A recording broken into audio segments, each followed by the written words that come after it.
Hello, beautiful healers. Stephanie here with Tuesday Tips.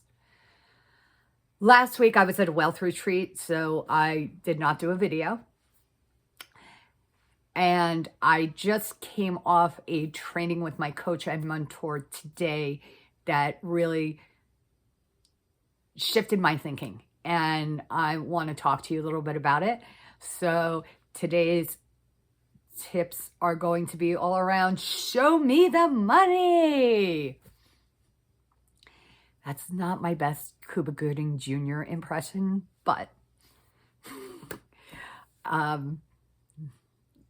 we're not here to do imitations of famous people. So anyway, let's get into money. Have you ever examined your relationship with money? Have you done any work around your limiting beliefs around money that maybe were that came with you from your childhood, from your parents or your grandparents? Like my grandparents grew up during the Great Depression, and they had a lot of belief systems around money. And I know my parents had a lot of belief systems around money, and you probably have a lot of belief systems around money. So have you ever taken some time to examine that? And if you haven't, I highly suggest you do.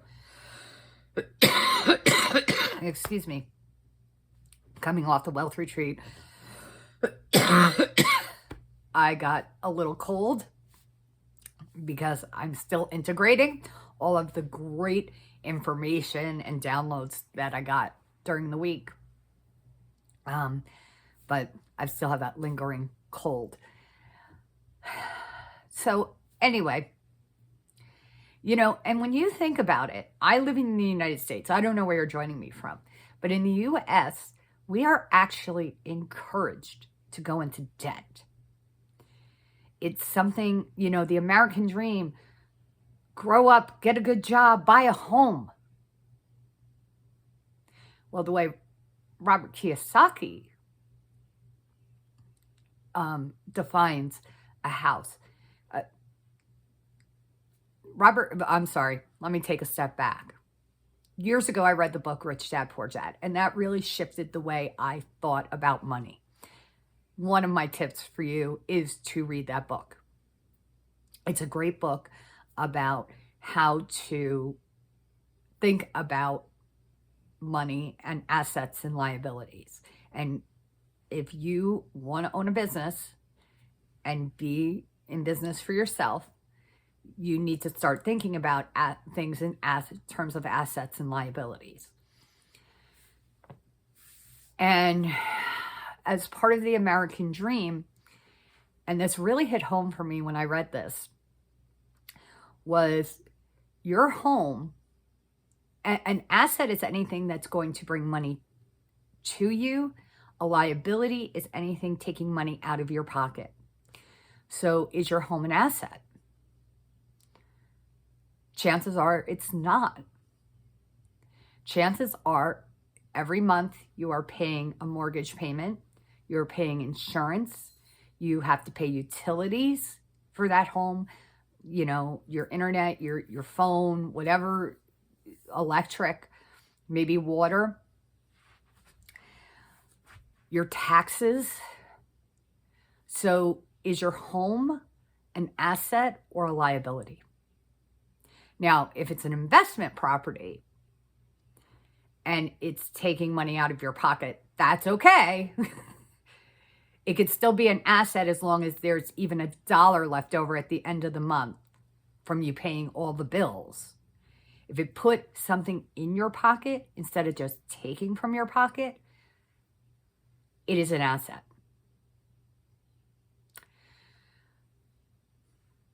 So my first tip for you is, if you want to shift your thinking, I definitely highly recommend that book. There's also many other great books about money out there that you may or may not want to read, or if you have one that you want to share, feel free to drop it in the comments. But that's that's really a key. When you're building a business, you want it to be an asset. You want it bringing money in, not taking money. And it's part of this beautiful giving and receiving that we do. And is part of the universal law is to give and to receive. You know, when you think about it, think about your breath, and you're inhaling the oxygen, right?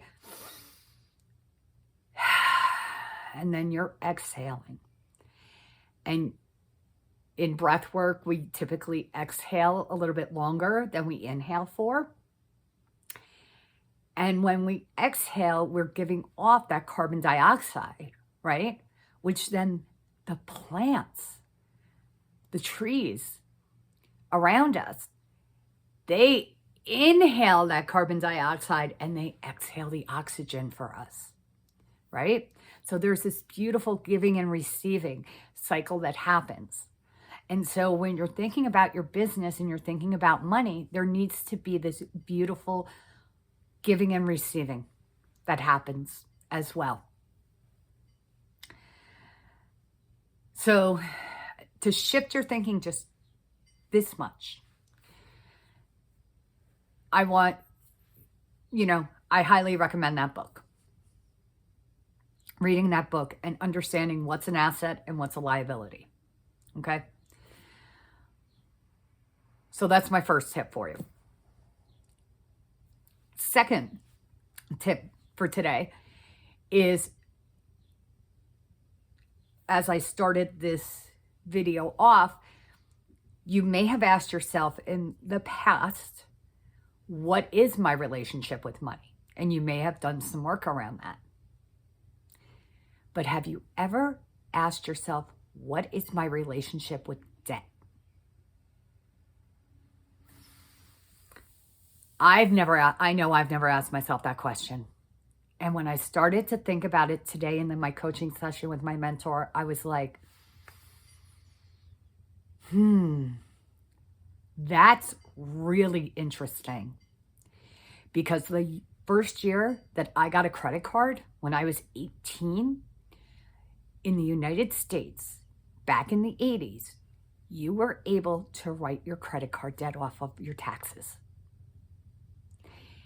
And piggybacking on what I've read in the Robert Kiyosaki book, Rich Dad, Poor Dad, and, we grow up, the American dream, not only to be anything you want, but to, go to school, graduate, get a great job, meet the love of your life, buy a home, have a few kids.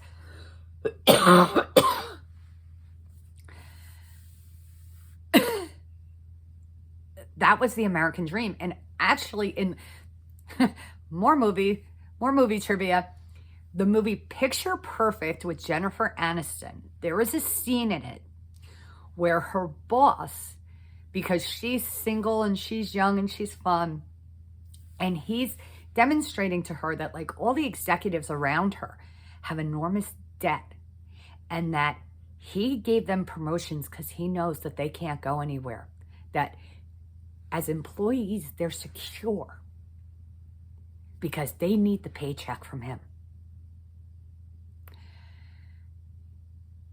And this has been ingrained in us, in our pop culture, in our parents and our grandparents, that going into debt is good. Going into debt is normal. Going into debt is part of being part of society in the United States.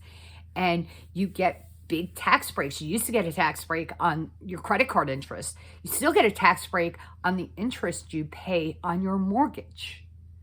I can't even tell you how many of my friends have told me in recent years that they needed to buy a house because they made too much money and needed the tax incentive. That's a little backwards, don't you think? I think it's backwards. I don't know about you.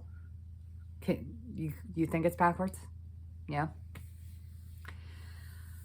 I remember when my boss was retiring, when I worked at Post Cereal, and how he was buying, he couldn't get a mortgage because he didn't owe any money. But luckily for him, he was smart, he saved, he was able to buy his retirement home right out of his bank account. But he said his credit rating was garbage because he didn't have any debt.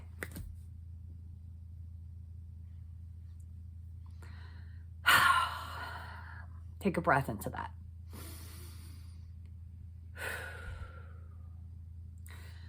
So, over the coming weeks, days, weeks, months, you may want to start to examine what's your relationship with debt.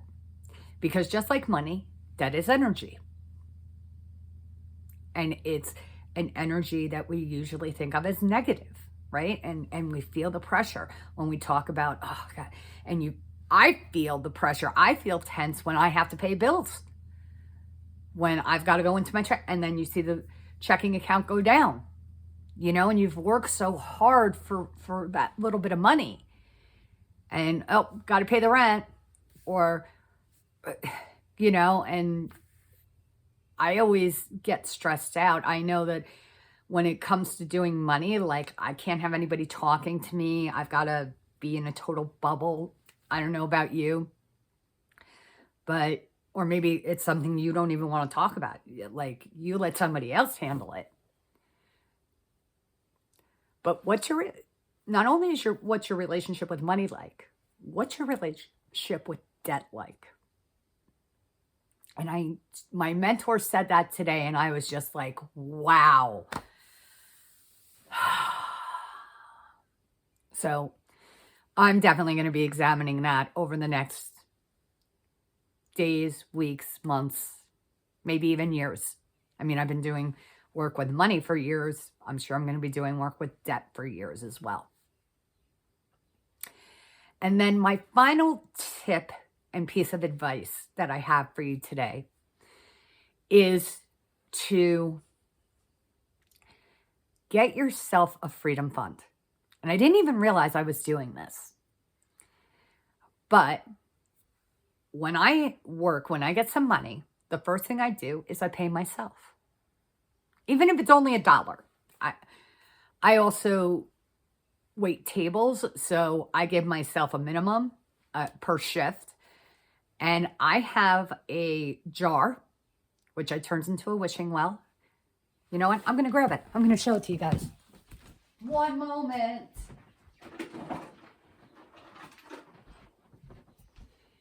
I'm coming. I didn't leave you. Here's my little wishing well with my money in it. Okay? And some weeks, like if I didn't work, I mean, I've cleaned out the bottom of my purse and I put money in there. She called it my mentor called it her freedom fund. And I created a little wishing well because I used to get these. I do tarot cards and I have these little fairy aspiration cards, and it would be like, I used to get something about a wishing well a lot. So I created my wishing well. You can do whatever you want, or your piggy bank. And, but here's the thing. Every week you want to examine, she said, what to do. Take a notebook. And she called it Money Mondays, which I think is great. I agree with Money Mondays. Mondays are usually the day I do my stuff too. And you have 3 columns. Like, she has her checking account, her personal checking, her business checking, and her her freedom fund, her savings account. Your savings account can be whatever one. She was just using her personal savings account. So in your personal and your business, you may not have your personal and business, whatever it is. You want your one account where you pay your bills out of, and then you want some sort of savings account that you don't touch. And that is your freedom fund.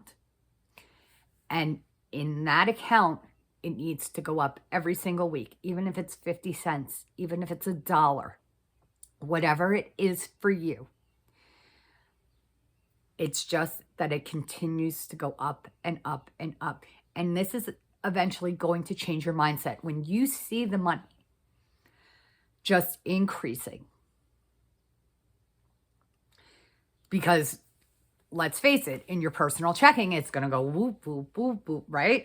You know, you're going to, you know, if you're still working a job and you get paid every week, you're going to see your checking, that money go into your checking account, and then you're going to see it come right out, right? Because you know, all of a sudden you got to pay the rent or the mortgage, you got to pay your insurance, you know, here comes the internet, here comes your electric bill, right?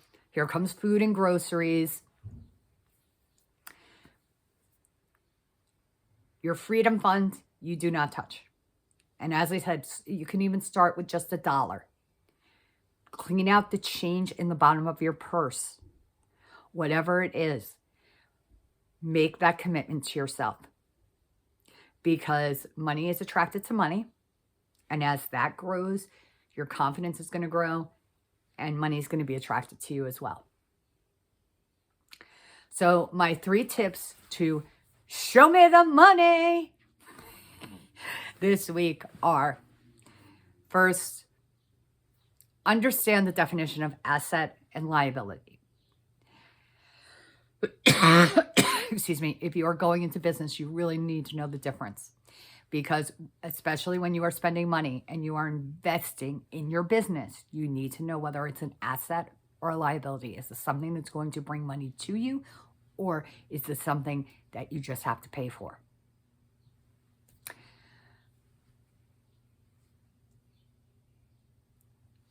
Secondly, examine not just your relationship with money, but examine your relationship with debt. And last, start yourself a freedom fund, and weekly, get yourself a notebook. However many columns for however, and I'm not talking about your credit cards. Don't even include your credit cards in there, right? On Mondays, or whatever day of the week you choose, at noon, and you can set a reminder on your phone. Go in, check your checking account balance, check your savings account balance, check your freedom fund balance. And maybe your freedom fund is check your balances for all your bank accounts, however many those may be. Your personal checking, your business checking, your personal savings, your freedom fund. I mean, whatever it is, however you determine to do that. But don't use that unless it's extreme emergency. Okay? And as I said, just takes $1 a day, $1 a week. But the point of it is that it's consistently going up. So, my beautiful healers, I know this is a little bit longer than I expected today, but I hope you found this valuable, and wishing you much success. If you want more support around this, around money, feel free to schedule a 30-minute free Holistic Biz breakthrough with me. The link is in the comments. And if you get the Tuesday Tips newsletter, the link is right there under the video. Otherwise, I wish you much success, and until next week, namaste.